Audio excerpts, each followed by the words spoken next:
We all have something in our lives we know needs to change. Maybe it's our health, our career, our confidence. Maybe it's a relationship or a friendship. And we think about it constantly. We tell ourselves, tomorrow I'll start. But tomorrow never comes and nothing happens. Days, weeks, even years go by in some cases. And that change, it's still sitting on the shelf in the back room, waiting. And it's frustrating because deep down, we know exactly what we need to do, so why aren't we doing it? Most of us make these 3 critical mistakes that keep us stuck in the same place. Number 1, we're waiting to feel ready.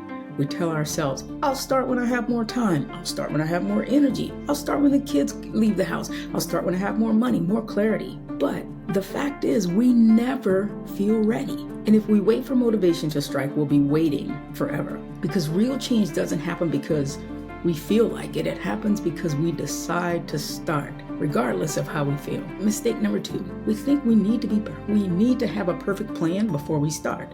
We convince ourselves that we need to research, we need to plan, we need to have all the things, we need to prepare. We tell ourselves over and over again that we need to have more information before we can take the action, before we can take any action. But planning can become procrastination in disguise, because the reality is no amount of planning will ever eliminate the uncertainty that we feel in starting something new. And then mistake number 3, we try to change everything all at once. We set massive goals, we overhaul our entire routine, and we expect to suddenly become a completely different person overnight. And then when we, inevitably hit resistance, we quit. I know I have been guilty of that. And it's not because we're not capable, it's because we made the process harder than it needed to be. This is what I want you to do instead. Stop waiting for motivation. We want to just take action. We don't need motivation to start. Action creates motivation. Have you ever noticed how hard it is to start a workout? Like when you're thinking about going to the gym, you have your clothes out. Like, I'm gonna go there by myself, I'm gonna really get a workout. But if we're not meeting someone else there, if we're not committed to that thing, then the level of motivation decreases for a lot of us. Once you begin the workout, we actually want to keep going. That's because movement, action builds the momentum needed to keep going. So instead of waiting to feel ready, let's just take the first step now. Let's just start before we have it all figured out, because clarity doesn't come from thinking, it comes from doing the action. The first step, look guys, it won't be perfect. That is completely okay. We just learn as we go. And then number 3, start with a micro commitment. Instead of setting all these overwhelming goals, focus on something small. Focus on something repeatable. Maybe it's something that you can get done in 5 minutes or less, and then we move it up to 10 minutes. Getting in shape.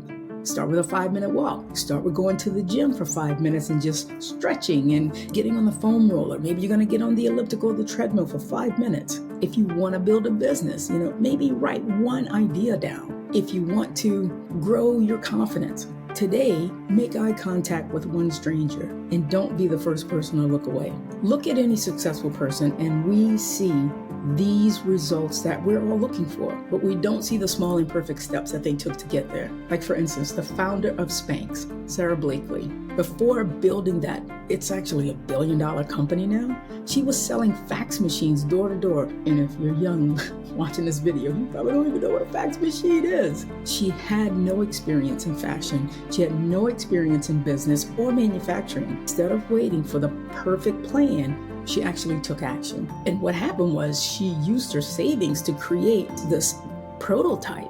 And she pitched her idea even when she relentlessly heard no. She kept pushing forward despite all the rejections. And today, my peeps, Spanx is a global brand, all because she started before she felt ready. And then the second example, Dwayne "The Rock" Johnson. Before becoming one of the highest paid actors in Hollywood, The Rock actually only had $7 to his name after being cut from the Canadian Football League. He has gone on to do so many extraordinary things, amassing such a huge amount of money. Instead of waiting for the perfect opportunity, he pivoted. He took action and worked to build a career in wrestling that led him to acting, that led him to all the movies, and he applied the same process to become a global superstar. You see, his success wasn't because, again, he had a perfect plan. It was because he took the first step and he kept moving and taking the next step.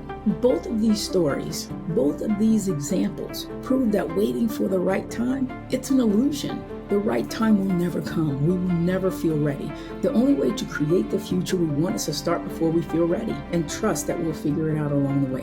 Even the most confident, successful people weren't ready when they started, but they just started. So we have a choice. We can keep waiting, we can keep overthinking, we can keep telling ourselves that someday we'll make the change, or we can decide that today is the day we take the first step. And again, it doesn't have to be a massive leap, just one small micro action, one small 5-minute commitment right now, because small actions repeated consistently create massive results. What's one step you're taking today? Drop it in the comments. I would love to read it and cheer you on, because my peeps, our future selves, your future self will thank you.